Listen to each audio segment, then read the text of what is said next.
이스라엘 팔레스타인 분쟁 지역에서도 when everything is just destroyed. 러시아 우크라이나 전쟁터에서도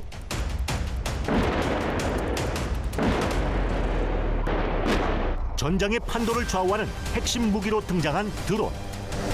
오버매치라고 합니다. 누가 드론을 많이 갖고 있느냐에 따라서 승리가 결정된다는 거예요. 러시아 파병을 계기로 현대전에 빠르게 적응하기 시작한 북한. 하루빨리 계열 생산 체계를 구축하고 본격적인 대량 생산에 들어갈 때려 하여 강조하셨습니다. 그리고 취약했던 북한 공군 기지의 수상한 동향까지.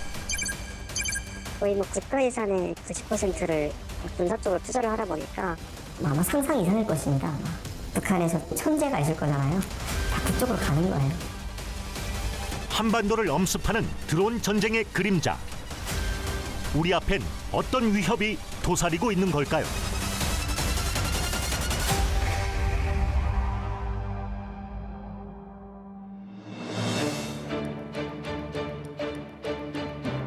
시청자 여러분 안녕하십니까? 탐사보도 추적자들, 저는 정동건입니다. 현지 시간 지난달 17일 젤렌스키 우크라이나 대통령은 이런 대국민 담화를 발표했습니다. Є хороші новини щодо далекобійних дронів. Наш дрон на 3000 кілометрів пройшов випробування. Я вдячний розробникам, вдячний виробникам. 도널드 트럼프 미국 대통령과의 설전 이후 무기 지원과 군사정보 원조가 끊겨 미국에 백기 통화한 지 열흘 만이었는데요. 우크라이나가 러시아와 3년 넘게 이어온 전쟁에서 드론을 얼마나 중시하는지 단적으로 보여준 사례였습니다. 수천 킬로미터 밖에 있는 표적을 정확히 찾아가는 크루즈 미사일을 닮았다 해서 로켓 드론이라고도 불리는 이 자폭 드론은 러시아 수도 모스크바까지 날아갈 수 있어 전장의 게임 체인저로 불리는데요. 전장을 감시하고 정찰하는 하늘의 눈에서 하늘의 지배자로 진화한 드론. 추적자들이 드론 대 드론의 전쟁으로 불리는 러시아 우크라이나 전쟁의 달라진 양상을 들여다봤습니다.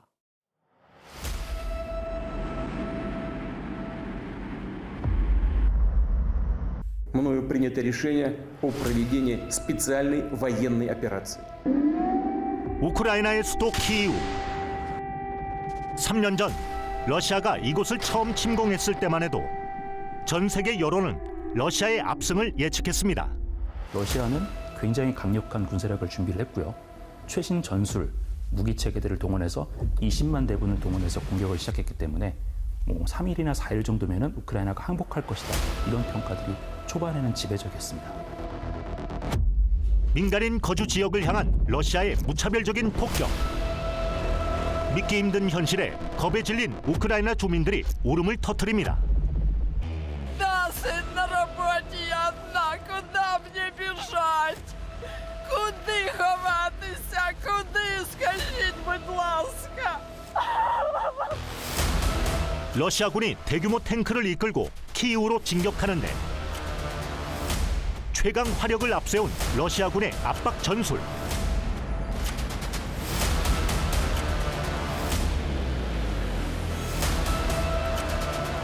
우크라이나가 수세로 몰리는 듯 했지만 예상 밖의 상황이 펼쳐지기 시작합니다.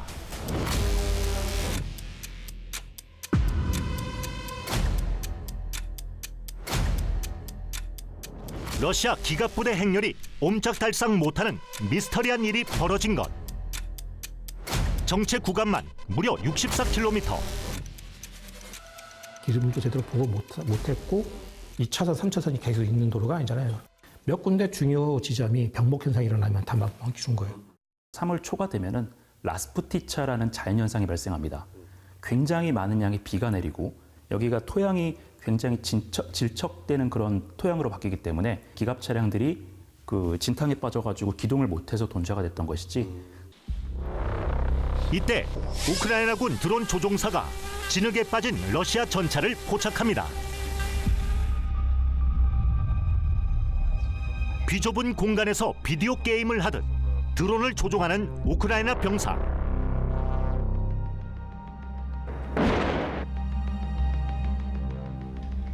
앞에 스위치블레드 한 발 터트려버리고 마지막 터트려버리고 앞뒤로 박아놓고 상용 드론에다가 복격포탄 갖다가 이렇게 떨어뜨리는 거죠. 이게 전차가 휴식하고 있을 때 떨어뜨리는 거죠. 70만 원대 드론으로 70억 원대 러시아 탱크를 산산조각낸 겁니다.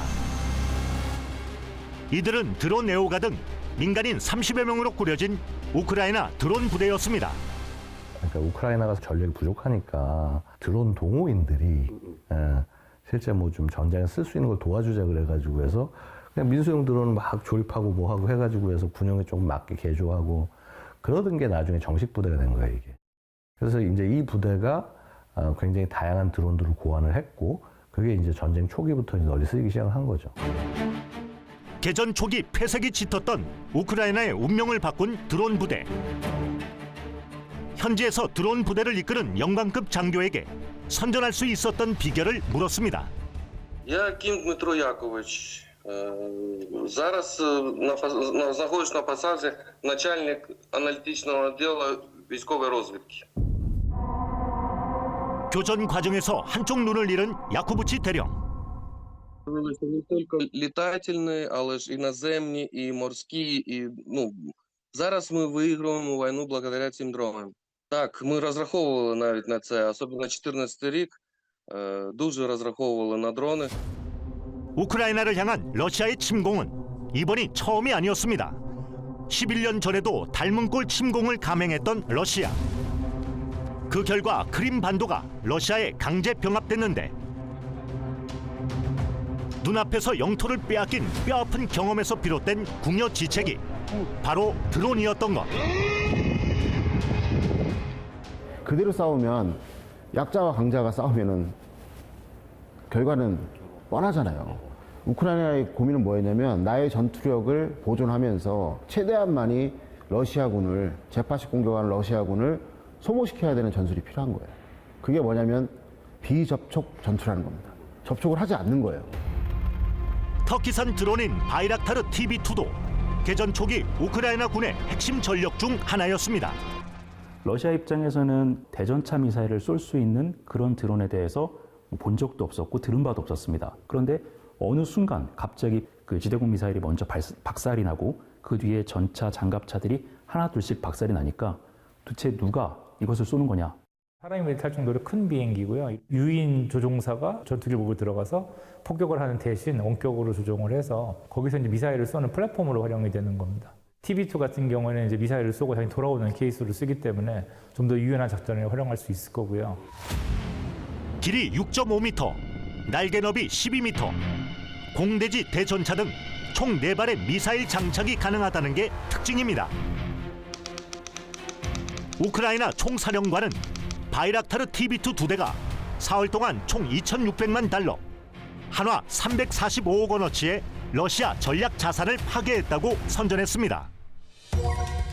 바이락타르 TB2 한 대당 가격은 약 60억 원. 투입 비용으로 따지면 3분의 1 비용으로 상대 전력을 무력화한 셈입니다. 흑해 전략적 요충지, 우크라이나 뱀섬에 등장한 러시아 모스크바 함. 수도 이름을 붙일 만큼 러시아군의 주력 전함인데 러시아 흑해 함대의 자부심이 바이락타르 TB2 공격을 받고 침몰하는 사건도 있었습니다. 러시아는 태풍으로 인한 폭발 사고라고 해명했지만 우크라이나에선 모스크바함 침몰 기념 우표까지 발행했습니다.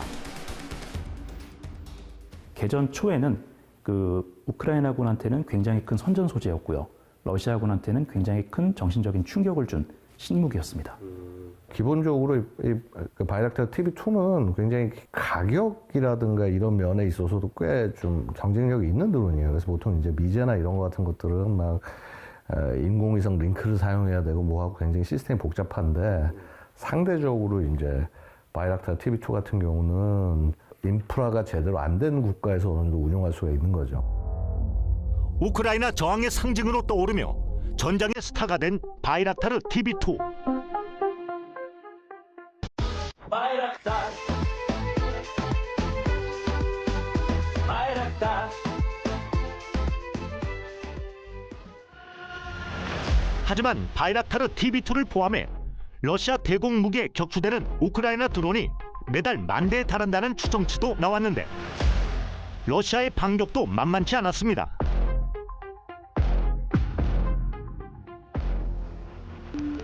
Ukraine has been targeted by barrages of Russian drones and missiles in recent weeks. 그들이 꺼내든 반격 카드 역시 드론이었습니다. 그래서 이제 탄도탄만 갖고는 안 되니까 이제 드론까지 같이 들여와서 이제 러시아가 쓰기 시작을 한 거죠. 자폭 드론의 어떻게 보면 본격적 포문은 러시아가 연 겁니다. 2022년 10월 키우로 날아든 드론.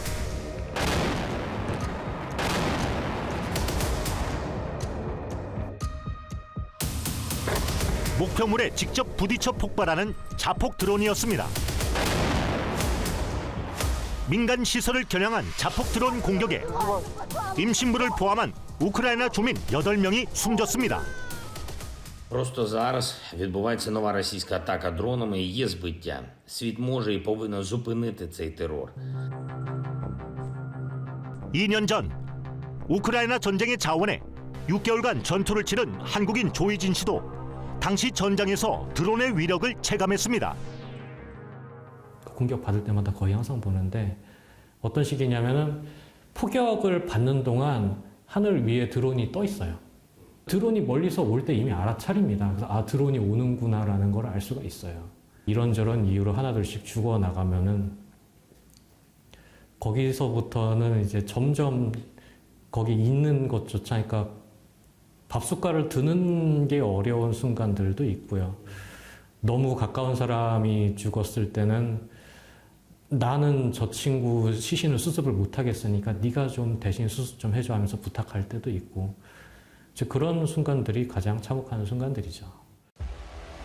수많은 목숨을 앗아간 이 자폭 드론의 정체는 샤헤드 136. 러시아가 이란에서 들여온 것이었습니다. 러시아군도 결국에는 얼마만 3일이다 뭐 일주일만 끝날 거라 생각했는데 계속 전쟁이 시작됐잖아요. 계속됐잖아요. 그럼 미사일, 첨단 미사일 한 발이 얼만데 매일 쏠 수가 없잖아요. 그러니까 그 장거리 타격을 하기 위한 전략적 수준의 어떤 미사일을 대처하기 위해서 샤헤드가 들어온 거예요. 한 대당 한 2,500만 원 정도로 저희가 지금 얘기를 듣고 있어요. 바이락타르 TB2의 240분의 1 가격인 일회용 자폭 드론이 전장에 나타난 겁니다. 길이 3.5m, 폭 2.5m로 크기가 작고 소음이 크지만 최대 비행 거리가 2,500km에 달해 우크라이나 전역을 비행할 수 있습니다. 탑재 가능한 탄두도 50kg에 이르는데 최대 강점은 가성비였습니다. 왜냐면은 싸니까 재파식 공격 전술로 최고기 때문에 그걸 23년도에 러시아는 이란과 협조를 해서 모스크바로부터 동쪽으로 800km 떨어진 곳에 축구장 14개 정도 크기의 샤헤드 공장을 만들어요. 그러니까 그렇게 되니까 이제 그 가격이 1,000만 원대로 떨어지는 거죠. 샤헤드 드론의 물량 공세가 우크라이나를 흔들기 시작한 것. 러시아의 일회용 자폭 드론 물량 공세에 우크라이나는 더 작고 저렴한 1인칭 시점 자폭 드론으로 대응에 나섰습니다. Дуже великий коефіцієнт ефективності, бо дрон, який коштує $300 та купується у хобі-магазині, може знищити навіть танк.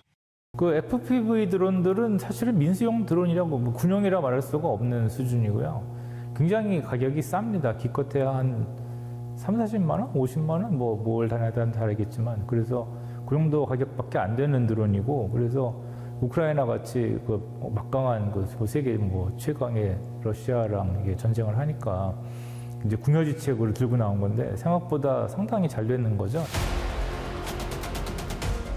저비용 고효율 무기로 공격력을 입증했지만 또 다른 고민도 시작됐는데.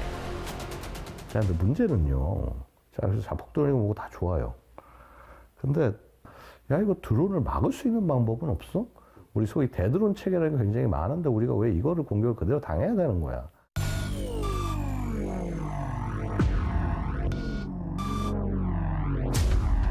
어둠이 내려앉은 밤. 우크라이나 군이 분주하게 움직입니다. 밤마다 시작되는 그들만의 외로운 전투. Все, що лишнє в небі, наша робота приземлить. Повітряні цілі! Вогонь відкрити! Работаем, Рус, работаем! 그들이 하늘을 향해 기관총을 난사하는 이유는 무엇일까? 우리는 키이우에 머물고 있는 한인에게 물었습니다. 여기 제가 사는 지역 옆에 그 드론을 어떻게 잡는 그런 무기들이 서 있는데 이 소리가 막 들려요. 밤에 자도 아주 소리 시끄러워요. 그때는 알아요. 아, 집 드론이 러시아에서 나으니까. 근데 본습 경도가 막 그때는 벌써 여기서 캐잖아요. 그래도 너무 낮게 날아다니니까 다 그거를 어떻게 잡을 수는 없어요. 그들의 목표물은 러시아군이 날려보내는 이란제 드론 샤헤드였습니다. 순항 속도 190km인 샤헤드 드론은 비행 방향만 알면 기관총으로 격추할 수 있다는 것. 우크라이나 군이 꺼내 든 건 PM1910이라는 개발된 지 100년이 넘은 무기였는데 우크라이나는 이 구식 무기에 소음기와 광학기기 등 현대식 장비를 추가해 샤헤드 사냥에 나섰습니다. 일론 머스크가 이야기한 대로 F-35는 멍텅구리야라는 겁니다. 어떤 유도미사일 한 방에서 만약에 격추가 돼버리면 만약에 거기서 또 파일럿까지 인명피해가 발생이 되면 파일럿 한 명 양성하는데 수십억이 들고 그 전투기 하나 수백억이 되는데 너무나 많은 손해잖아요. 그래서 무인 체계의 공격을 효과적으로 방어할 수 있는 대드론 체계를 확립해 나가는 게 국방혁신단의 굉장히 중요한 사업 레플리케이터 이니셔티브의 핵심인 겁니다. 드론 대 드론의 전쟁 넘어 드론을 막기 위한 방어 전쟁으로 국면이 또 한 번 바뀐 것. 우리는 우크라이나 정보국 사나의 한 소령과도 연락이 닿았는데 그는 공격 드론 개발만큼이나 방어 무기 개발이 중요하다고 강조했습니다. Jamming is a very important part of the modern electronic warfare, modern warfare at all.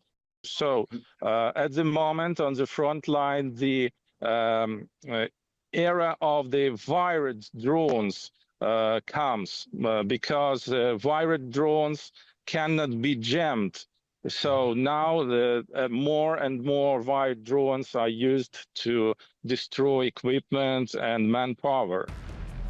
공격하려는 드론과 그 드론을 막으려는 창과 방패의 싸움.